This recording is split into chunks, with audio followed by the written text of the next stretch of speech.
July 18th, 2023. The summer evening air was all abuzz as the Wayne Oratorio Society came together for their first summer sing. It's a day when those interested in joining this renowned vocal ensemble are welcome to sit in on a rehearsal and get a feel for what the material is like that this choir will be presenting in their November concert. But this summer sing would be different than most. What these talented artists are about to experience is something that will remain with them for a lifetime.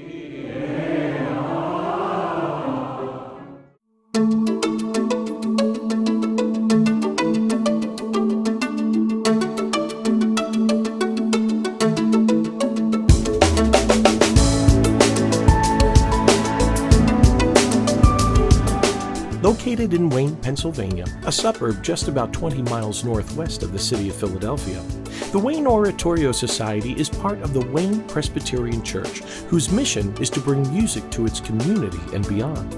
And this year, as part of its 75th anniversary, they will be presenting a newly commissioned piece by one of the leading choral composers of our time, Dan Forrest, along with music director and conductor John Grecia. The title of the piece, Creation.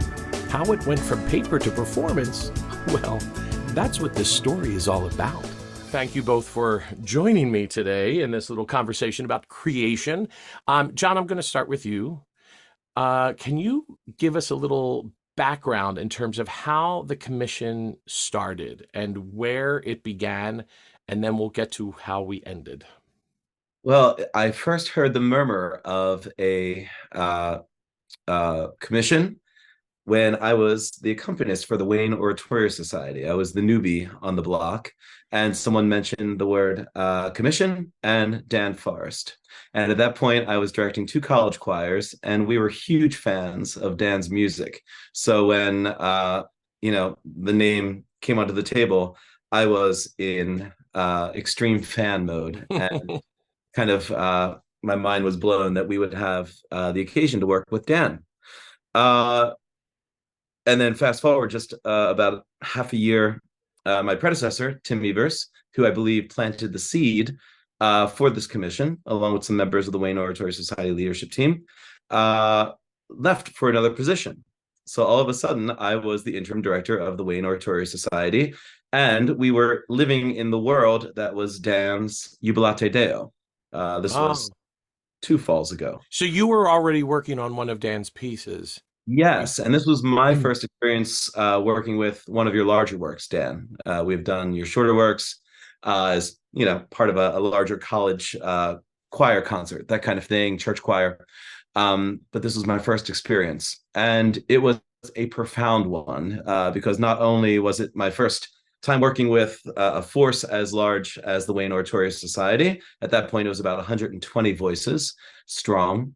It was also my first time working with your large work, choral language, Dan, and the way that it affected this choir, and this choir being one that has lived primarily in 19th century choral works, a few 20th century.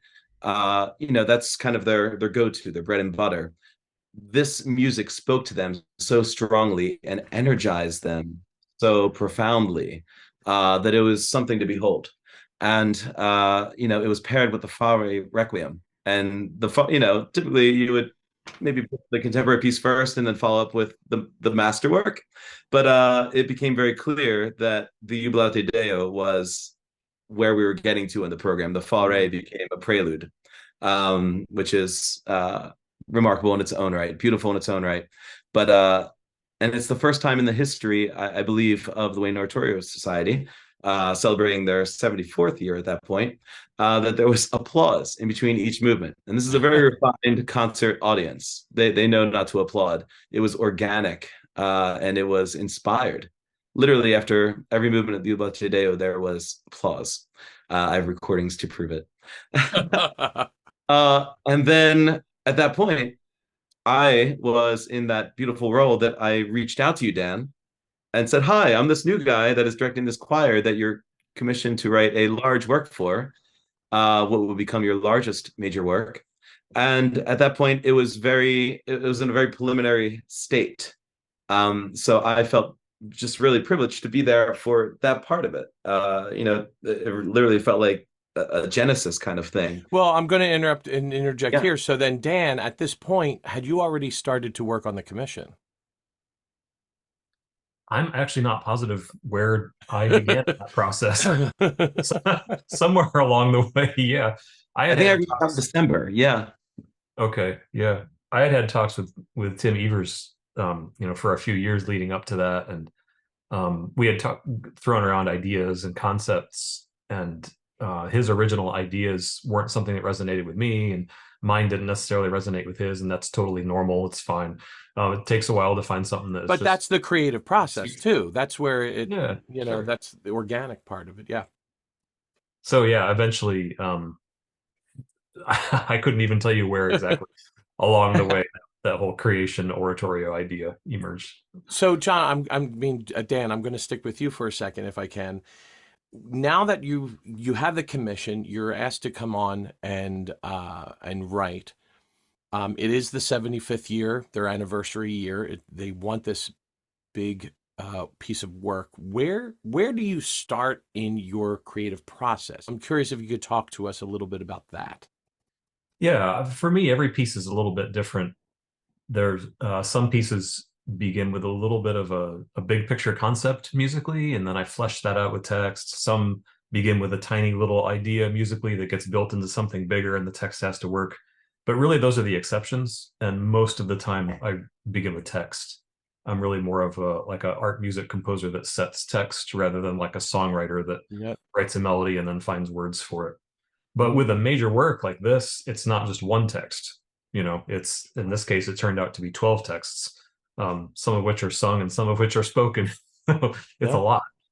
So for me, on a major work like this, it has to be, I would just say, a concept. Like I need a theme, I need a concept. What is this whole big thing about? And then from there, it usually works its way out into the combination of text and music, usually more text first and music following that. But occasionally there's some give and take there as well. Do you draw any inspiration from your surroundings, from other composers? Where does that inspiration sort of come from? Yeah, everywhere and anywhere I can find it. You know, um, most of it is text to begin with, but even then, like you can find so many different angles on any particular text. So I have to find what it is that I really want to say. It's not just what does the text say, but what do I want to say through this text? Sure. I'm bringing something to the table of my own when I'm setting it to music.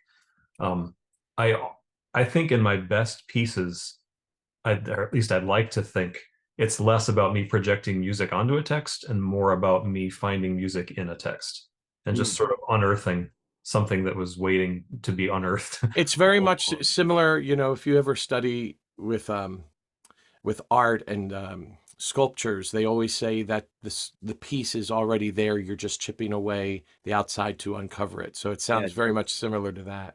Yeah, that's a good analogy. I think it's true for text setting at least. It Um, was a the really cool time, Dan, around the spring when I think the contours of melodies were coming into shape.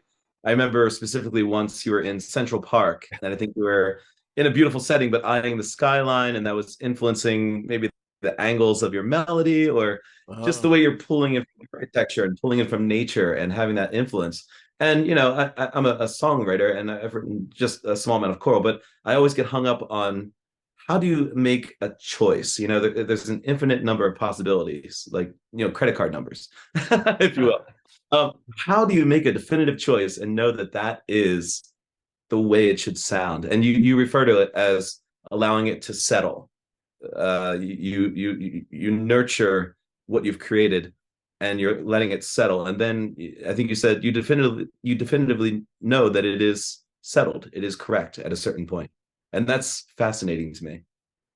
Yeah, so many thoughts. I was just going to go to the Central Park thing that you mentioned. I'm not always a super visual composer or a very like experiential, like, oh, I had this experience and now I have to capture it in music. I'm less like that and more just like, what is this text trying to say and how can I put it across, Yeah, But yeah, sometimes a little experience along the way is a good thing for even me. yeah. and yeah, I had two trips like 2 weeks apart in New York City. And so both trips, when possible, I just got over into Central Park. And there's this one tree that near Bethesda Fountain that I just kind of went up around the corner and just sat under that tree and just took it all in. And there were, the noises fade away there in Central Park. And I'm literally writing this movement about a garden. Um, Yeah. and the text literally says, "My chosen vineyard, I planted you. This place was made by God, a priceless holy place." And here I am, like sitting there in this priceless holy place in the middle of New York City, kind of mulling over the melodies and thinking about how I'm going to set these words and how I'm going to orchestrate it and which section should come next.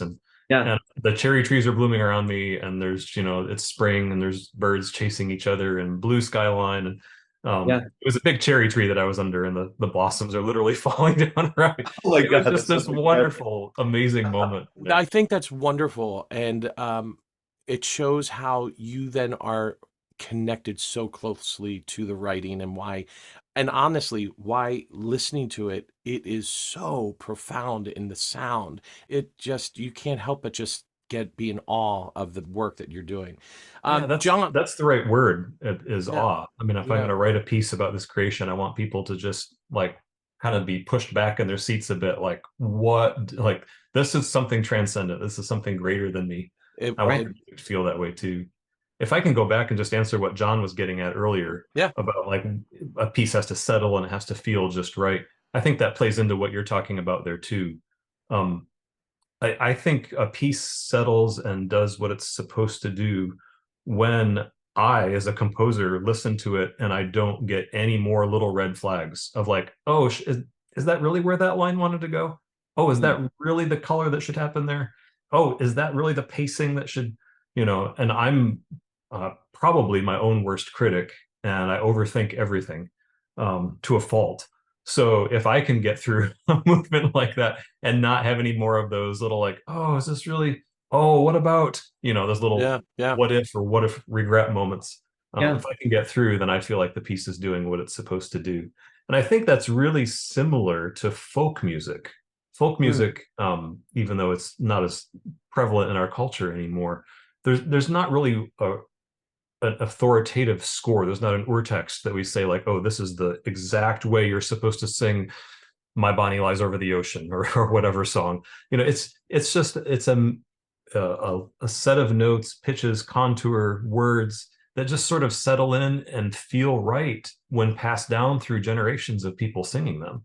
Then eventually they just settle into a place, and there might be some slight variations, sure, but the melody just does what it wants to do. And at that point, it's not somebody else projecting their will onto the notes. It's all of us like submitting to the will of what those notes wanted to do. Yeah. They're operating on their terms, not my terms. And I think like if I work through a piece long enough, like any of these creation movements, I'm sort of like compressing that folk song process into hopefully just a few months, instead of generations, to where hopefully for generations to come now, people sing this and they say, oh, that line does exactly what it wanted to do. I wouldn't change a thing about that's me, only I'm just doing it like hour by hour or day by day instead of like generation by generation. Okay, but so then that brings another question to mind for me is then when you're giving your, like you're saying, hour by hour, whatever that is, where that stops, when that moment happens, how long does it take for you? How long did it take for you to from start to complete the whole piece? Because Yeah, it wasn't supposed to be as long as it was to begin with, if I correct, right? this is true. Yes.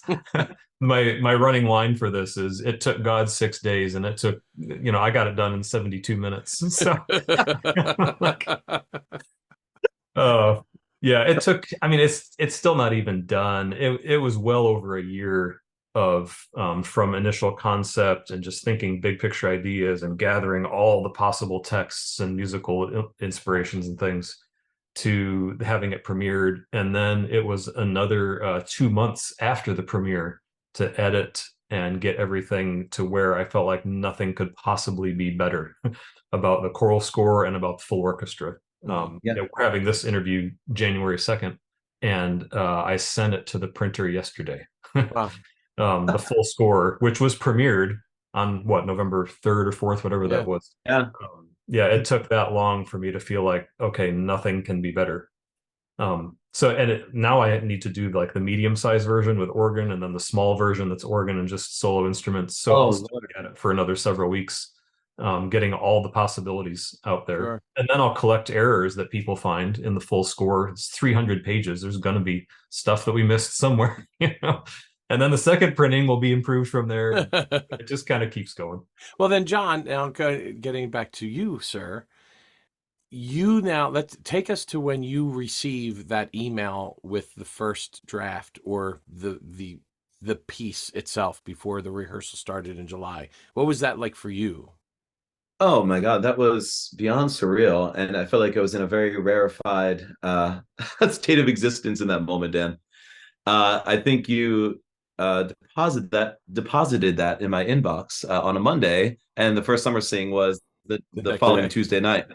Next day, yeah. So it was just I played it straight through, and I felt like I was just living the line of your composition as I was playing it through, which was a really beautiful experience to have, and to know that I think I was the first person to have that privilege to do that. It's so interesting to see how he weaves in the soloists just in movement 2. There's the soprano solo enter.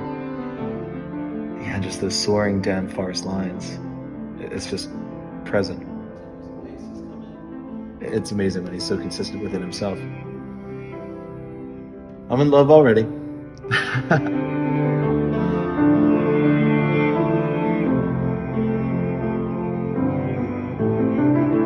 We got our first copy, and that was very exciting. John ran to the piano. He downloaded it, ran to the piano, and I was looking at the downloaded copy, and he's got it on his iPad, and he's sitting in the choir room playing it, and it was just amazing. I was practically in tears. We had waited for it for a while, and hearing John sit down and just immediately just start playing it like he had been playing it for years. And the sound was amazing, the cadences and the First time it was yeah, ever. it was just amazing to actually hear the notes that he showed me on his iPad when he got it.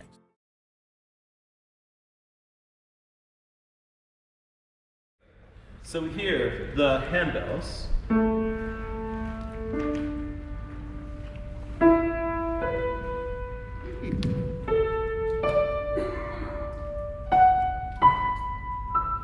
And then the A is given in the orchestra, sopranos and altos, for 3 beats before you enter. Let's read. This is OO. 1, 2, 3.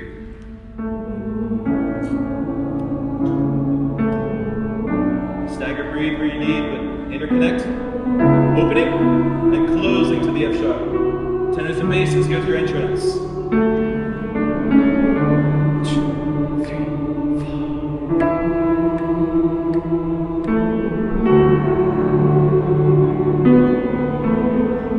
Big breaths, sopranos and altos.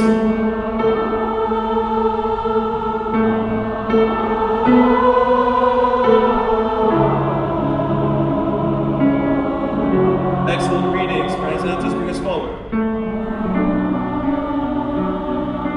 1, 2, 3, 4. 2, 3, 4. And then we hear handbells again. What is it about his writing that you like? I think it's the ease of the music. There's a beauty to it in terms of performing it, and I think for the listener to hear it. Yeah.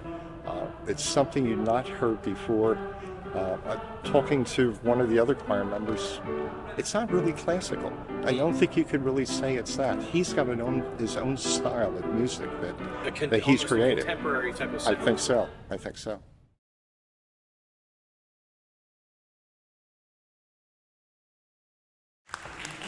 And ladies and gentlemen, that's our Duke, Mr. Dan Forrest.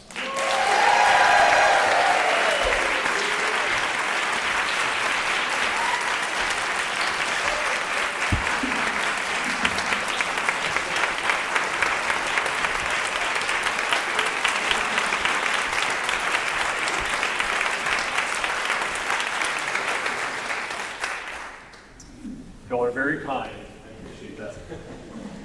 This is really something, right? I have some large pieces that I've written in the past, and I kind of have my stump speeches that I give about them, depending on whether I have 3 or 8 or 20 minutes with a choir. I know what I'm going to say. I've never given a stump speech about this piece before. So here it is for the first time. So when Dan came then for rehearsal, what was that like for you? Here's the man who thought these notes that I'm singing, he had it in his head to write. What was your thought on that? You know, I was a little nervous because I felt like this was his baby and I wasn't sure we were quite there yet. And I thought, what if he doesn't like it? Or, but he was just so warm and fantastic musician. And I think just hearing his thoughts, like how he came up with the idea for the different movements and kind of what the connections were, that was relaxing, and we're kind of just sort of got into his mindset, and so it was wonderful. It was one of my favorite rehearsals that we had because it's the moment that you get to interface with the person that created something, ironically, and you get to know all the ins and outs of why they made the choices they did compositionally, or you get to hear it exactly as they hear it because he was the one playing at the piano, so you also got to hear it through his interpretation. You know, we all as musicians have our interpretation of music. You know, we can read the notes on the page, we can read the rhythms, we can read the text, but sometimes we interpret it just a little bit differently, faster, slower, maybe a little bit of rubato time here, but we got to hear it exactly as he hears it in his head. Right. And that was just a really nice moment where he can provide context for everything that we've been studying with John over the weeks leading up to that. Here it is, with that in mind. 3,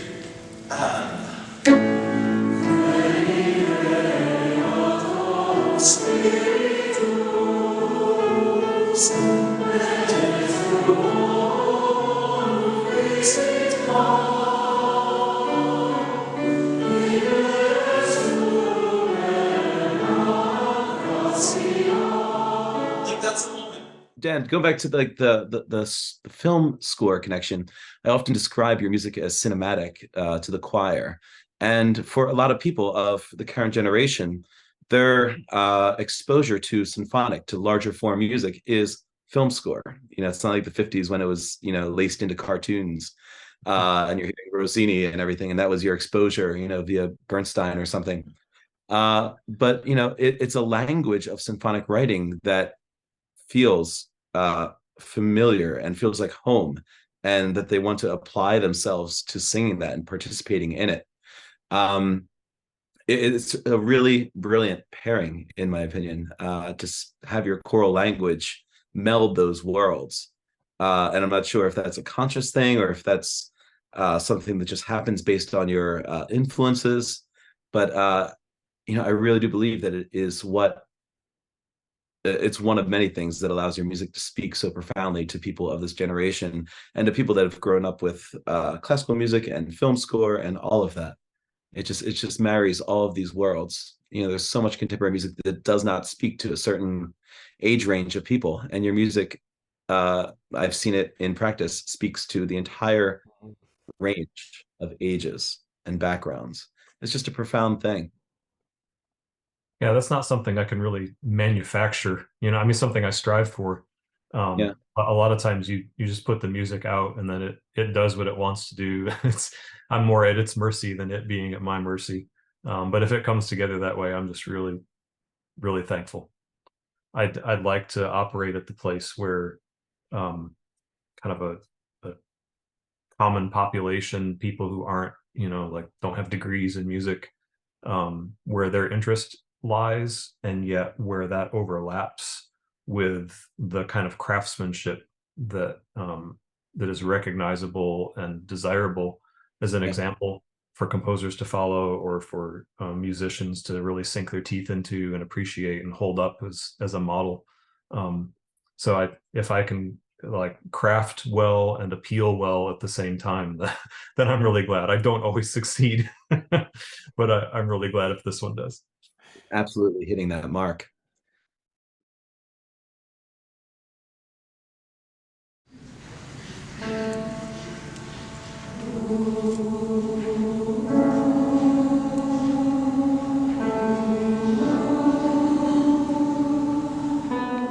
feel that one of Dan's towering strengths is writing music that is visual.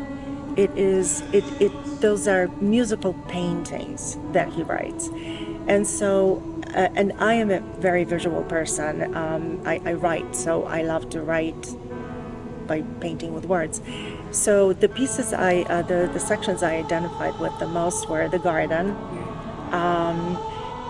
the sky, and there was also another one about flying and the wings. And he does it in such a way that he uses musical tools to paint those scenes and those pictures, and you feel like you are right there when you sing that.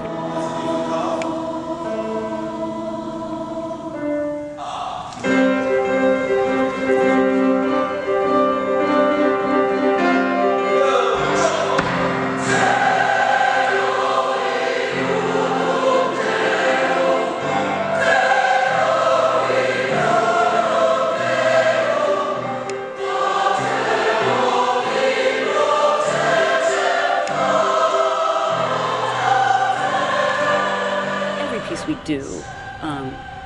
You want to get to the next season to sing the next piece, and this one just brought that excitement of the world premiere. You wanted it to be the best ever. You had to. We were going to show the world. We're going to be the first video out there of Dan Forrest creation, so we wanted it to be excellent.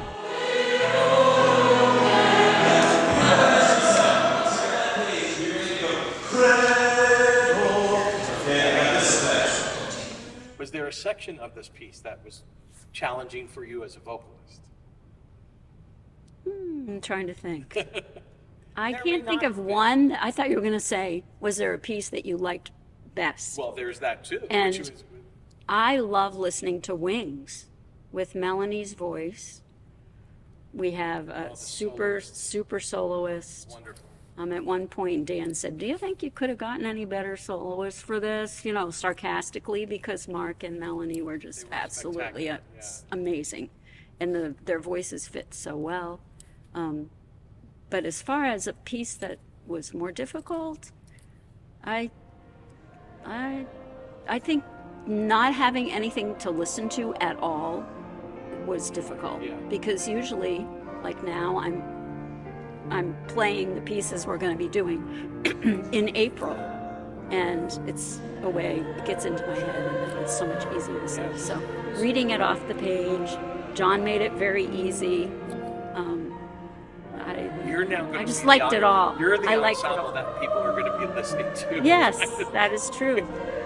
For me, is part of the struggle for me was singing the Latin and getting all the pronunciations down. That was my struggle, and I think I got it by the last week. Right? So, fortunately, John was taking us through it and reinforcing the pronunciations and helping us through that. And for somebody like me, I truly appreciate that. He writes in a very visceral way, where it's more so that he focuses on the humanity of the music and the words that you're saying. A lot of the anthems that I've conducted for church choirs or the octavos for students at school, he creates very poignant moments in his music. And even though we were singing about something very grand, such as the creation of this world, he made it a very intimate space in the text that he chose, the movements that he focused on for the specific vignettes of the creation, and sometimes those moments that we don't even think about in creation, such as the intimacy of just time or light or water and the wings of the birds. That was one of my favorite movements in the entire piece, and it was not one that we participated in very much. It was more so a feature for the soloists, but that's an equal part in oratorios. We all have our jobs to do, and Melanie did a phenomenal job with that particular movement. It was just right in the butter zone for her voice.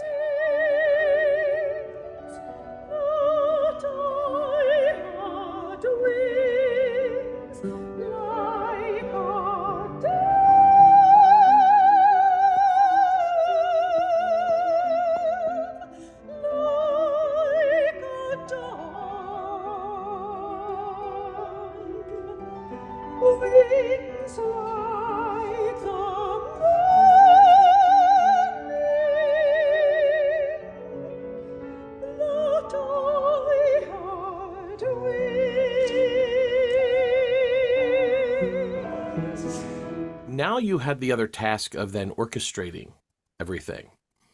And can you talk a little bit about how you drew the idea for instrumentation and orchestration and how to make the sounds work? Can you talk about some of the other more unusual instruments, so to speak, that you had added to it, including a bucket? Which may have not been the weirdest thing that was performed on stage that night. Yeah, the orchestral color is just an integral part of a work like this. I mean, people will probably do it with piano, and I hope they would at least like get the percussion with it or something like that for all that color.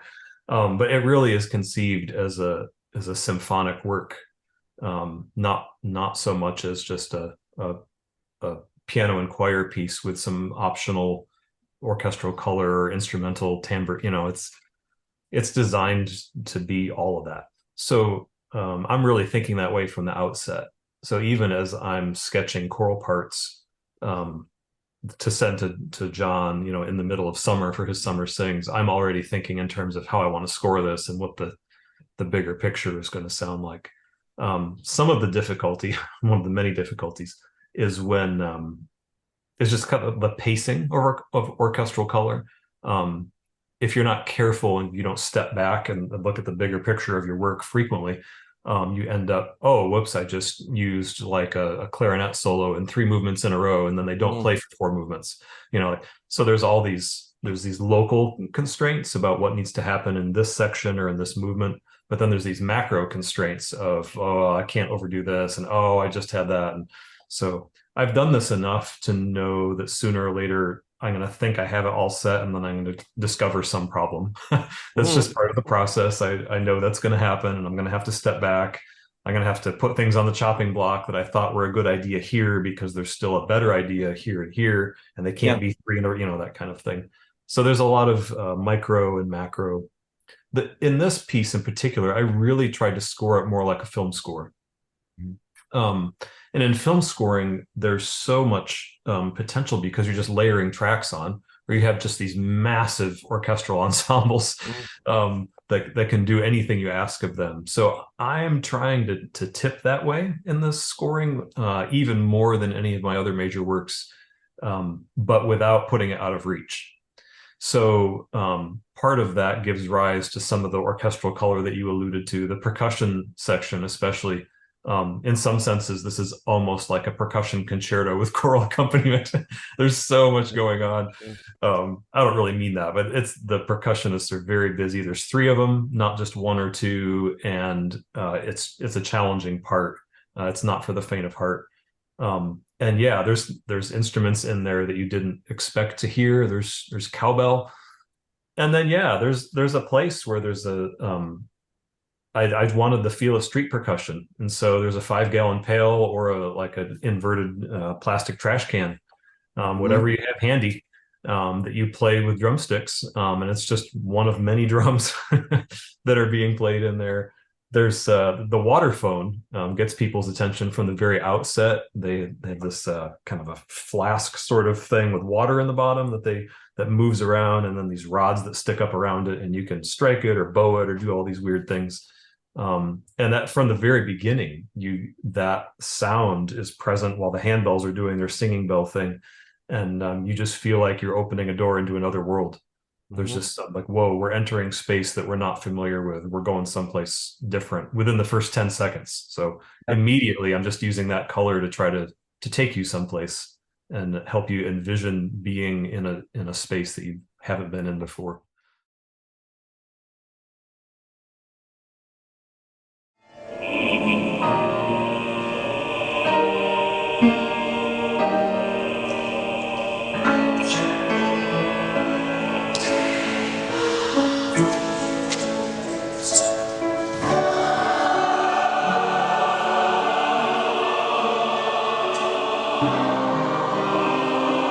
What was it like working with Dan that day when he came in? What was that experience like for you? It was like, the first rehearsal that I think it was before we got together with the orchestra was, you really wanted to be on your game. It was it was like, Daddy's coming. We Yeah. gotta make sure it's all good, right? yeah. I mean, you wanted to get every note. You were kind of looking around. Come on, everyone, let's do this.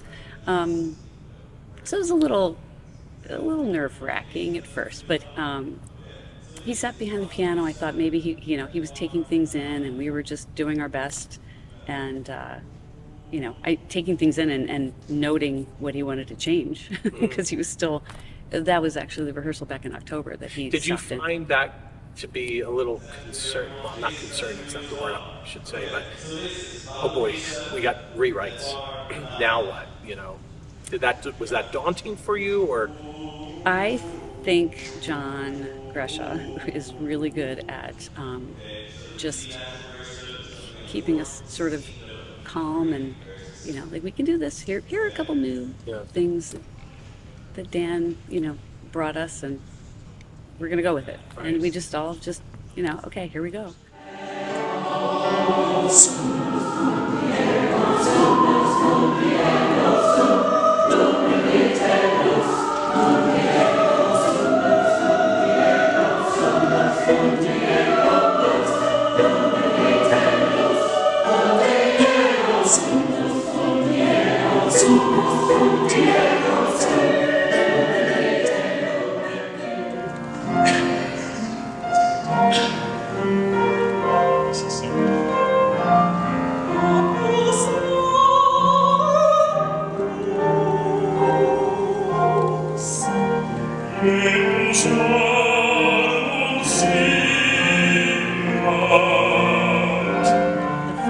Instrument and the sort of emerging out of the murk was much more mystical than I was expecting, and it was a moment where I realized, Dan had been telling us, I want you to be really quiet at piano at the beginning, and I was like, oh, we're supposed to emerge out of the mist too. And so it was kind of hearing that context that for the first time I understood the tone, the shading of the sound he was looking for. It's like the painting of the picture. Yeah, it was amazing.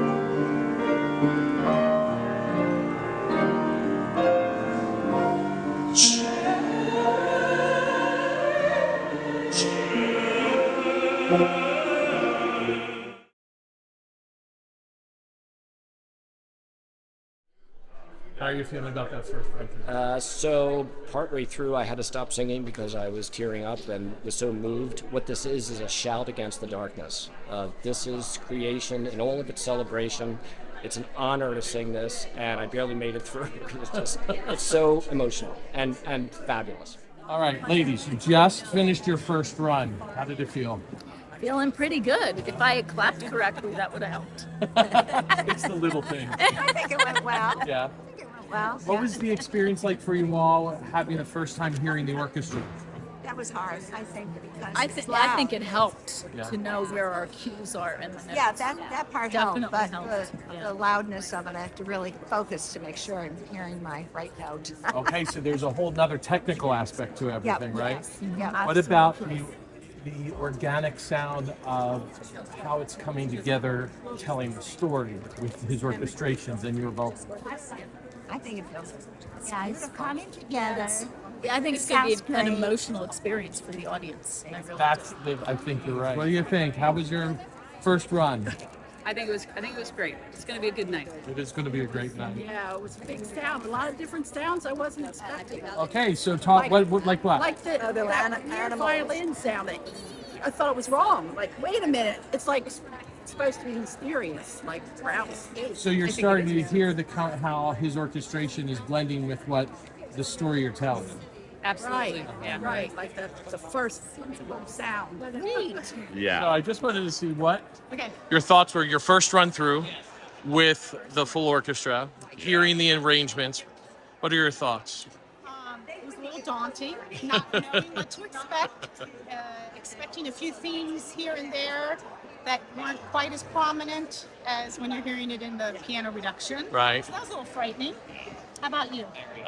Very powerful music. Oh, absolutely. Because I often think it's a feeling that we have when we look at birds, where they have such freedom, and where they just fly and soar. So that is a really touching piece for me personally. Yeah. I mean, the lion roaring number 3 is great for me. But I honestly love our duet at number 5 a lot. The B-flat. The whole piece is just it's so gorgeous. pretty. It's gorgeous. Honestly, I feel more connected to some of the parts I don't sing, and I just get to be an audience member. Yeah, truly that. Yeah. Thank you. Really, incredible rhythms, harmonies, melodies. It's really an incredible piece. I hope everyone comes out tonight because this is something you've never heard before. It's literally as if you're in a movie score. Yeah. Truly. So talk to me about what you just heard. This is the morning when we first combined the forces, and all of the sound, the vision of the sound that I had in my mind came to full fruition this morning. Just hearing the resonance of a percussion and the string swelling and the choir singing into it and seeing the looks on their faces as they hear all of these colors around them. It's just the most beautiful thing. I think you just said the colors are a big part of what I think this piece is about too. Absolutely. And Dan writes in colors, and I think of it in colors. And, everyone is discovering them in real times. The colors of the garden, the colors of the sky, the colors of, the ocean. Can you talk about the, in terms of his orchestrations, the symphonic sound to it? Yeah, so he requested a larger than our typical orchestra just to get the sonority of string sections when we go Beneath the Waves in Deep Blue, Movement 9, to have the depth of the cellos and the depths of the low bass and the violins. He wanted a very rich sound, just knowing that we are 150 strong voice-wise to counter those forces with a very lush orchestra. And he wrote quite an orchestration. What can you say in terms of bringing the choir and orchestra together? Yeah. What things were you concerned about? Did you feel that there would be issues? Were there issues? He is incredibly gifted at writing music that people want to sing and have the most beautiful time singing, and the orchestra plays into the parts. They're very idiomatic, but he does this thing within movements where I call it camera panning, where he will pan to a different focal point, and sometimes the tempo or the meter will change for that, and it may last for 4 measures, it may last for 4 pages, but then he circles back to the original place. And the choir and orchestra is, expected to lock into the new tempo and vertically align again. So it's just, I call it very active choral singing, and I guess rather than passive choral singing, where you're just kind of riding the line, to always be scanning ahead in the score to know when those changes are coming, when those camera pans are coming, and to execute them right at the moment of the change, rather than adapting to the change a few beats afterwards. So just to get the brain always thinking ahead. Was the goal and the challenge. A note for movement 12. A note for movement 12 at the very end. And this is a memory moment. So where you stop clapping after you clap your sung rhythms? Yeah. It's right at that moment. Cre, avi, cre, avi, cre, avi, cre, avi. Okay? It sounded strange to Dan that you all of a sudden were the only ones to stop clapping when everyone in the room is clapping with you, including the solo. So at that point, pray, avi, just enjoy yourself, get happy. Okay? 1, 2, 3. The book under our arms. Are you running this movement? Yeah.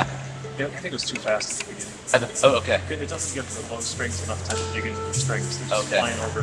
So we have to ask the percussion to back off once the low strings out. Yeah. And I think a little slower tempo will give them time to dig in.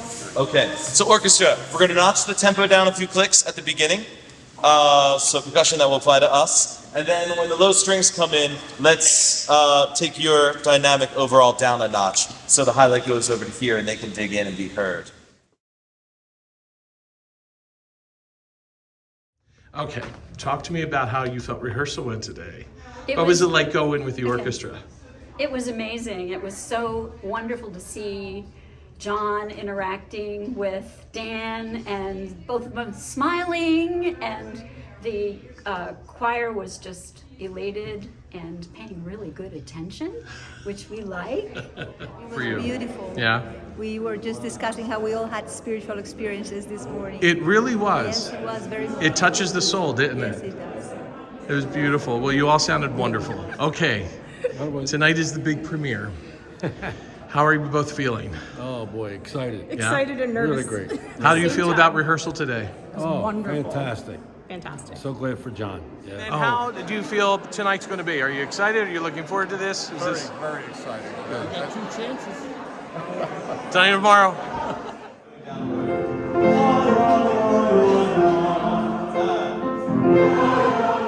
Three and a half months. That's how long John and the choir have been working on this material. But it's been nearly a year that Dan has been putting pen to paper, bringing his inspirations to life. From poets to other composers, scripture settings to the majesty and beauty of his surroundings, Dan has created his largest work yet, and it's about to be heard for the very first time. Dress rehearsal this morning.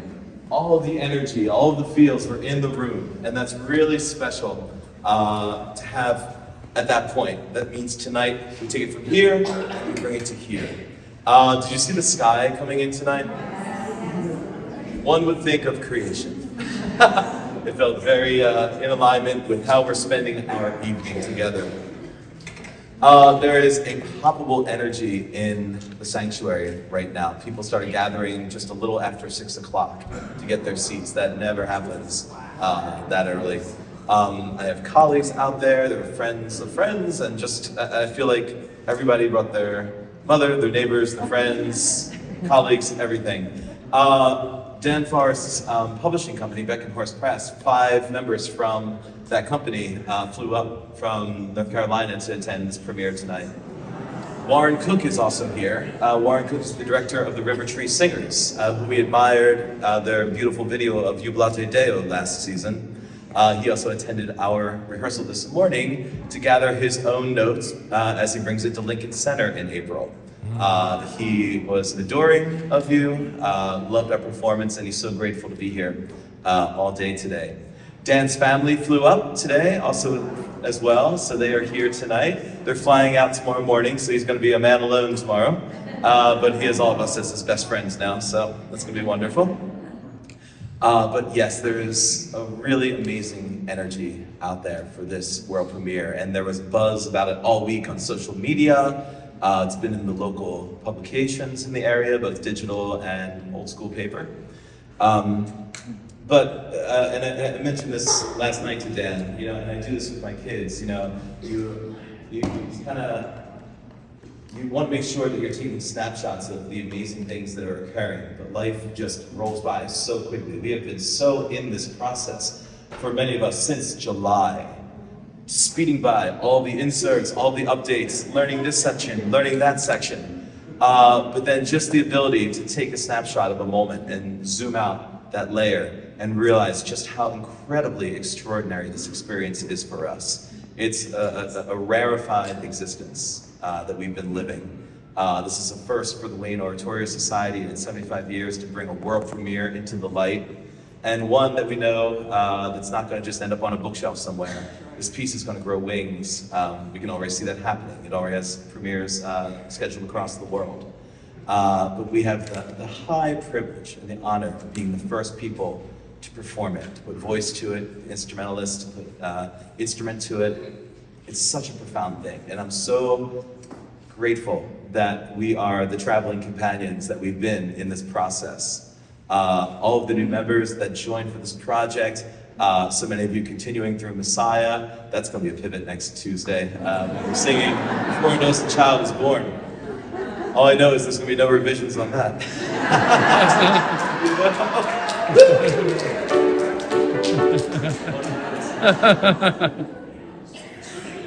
But, you know, it's just the moment tonight is going to be amazing. The audience is going to be in awe, as we were the first time hearing the forces combined this morning. It's awe-inspiring. His orchestration combined with what he wrote for you to sing in that. So enjoy that. Enjoy experiencing our audience experience this for the first time. But also don't lose sight of what a profound thing it is for you and for us collectively, just in the historical timeline of our being. It's just a really special, special thing. Let me just take a minute here too and publicly over Zoom, just embarrass John and thank him for his work. It's such a risky thing for a composer to take the possibility of a piece and put it in the hands of someone else and say, can you try to recognize what it is that I'm really after with all these little black blobs on paper and actually bring this back to life? You know, that you sort of kill. Alice Parker talks about like writing your music down is sort of like sticking a pin in a butterfly in a butterfly collection, you know, and now it's just stuck to the page and it's not alive anymore. It's just this like museum piece sort of. So that process of sort of killing your mental ideas by engraving them on a piece of paper and then handing them back to a conductor in hopes that they can somehow resurrect those ideas into their full potential. That is such a risky thing. And John has just been fantastic at every turn, partly in the way that he breathed life back into all these ideas, partly in his unflappableness. Is that a word? When I sent scores so late. I mean, John didn't even get the full orchestra score till like 2-3 weeks max before that premiere. And I mean, the music was in place. We knew kind of how it was going to go, and the choir knew their parts, and we knew kind of the meter and the number of measures. But in terms of like what instrument enters when and that sort of thing, I mean, most conductors would have wanted that far, far, far more in advance. Then I sent it to John. And I've had other premieres where I had to just say like, all right, we're going to draw the line here. You premiere it this way, and then it'll get better later, you know, as we learn. But John just gave me complete freedom to just take my time and try to get it right before I handed it to him. And as a result, the changes are very, they're small details. There's very little like structural change since the premiere because he just let me have that time. The last thing I want to praise John for is just his encouragement. I have the email that John sent after he sat down with Betty Ann and did that first read through at the piano. And I was kind of nervous. I mean, I thought I know what I'm doing and I think this is going to be a good piece, but you never know how people are going to respond, you know?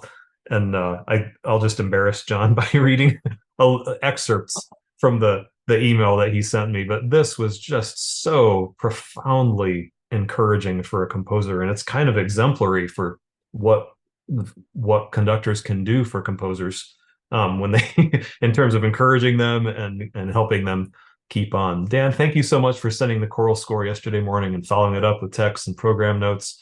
Everything's all set for the rehearsal tonight.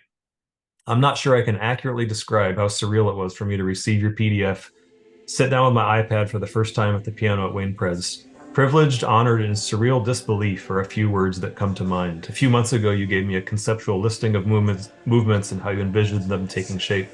To then be turning these pages of the same movements with fully realized text and music was just a higher level experience I will never forget. He goes on, he said, having only played and sung through this, I'm confident that it is something truly remarkable even on your compositional timeline. It is thoughtfully assembled, expertly crafted, and expansive. I'm in awe of it. And then his last paragraph here just kind of explained how he gets to work with some really high-level musicians in other things that he does, and how there's a place for singing music that only a select few people are able to do, and there's an important place for that in the musical world. But he said, I have so much respect and admiration for you because your body of work goes to the place where it can be performed by a symphonic choir, a community chorus, or even a good church choir. This body of work fills the void where most of the choral music producing humans reside.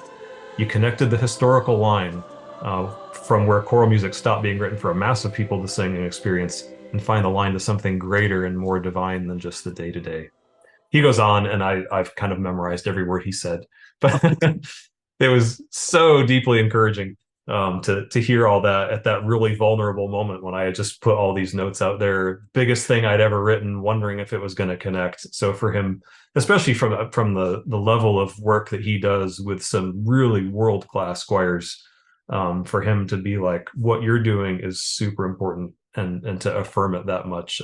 I may or may not have gone back to this email a few times in lower moments over the last year. So, oh wow. Thank you, John.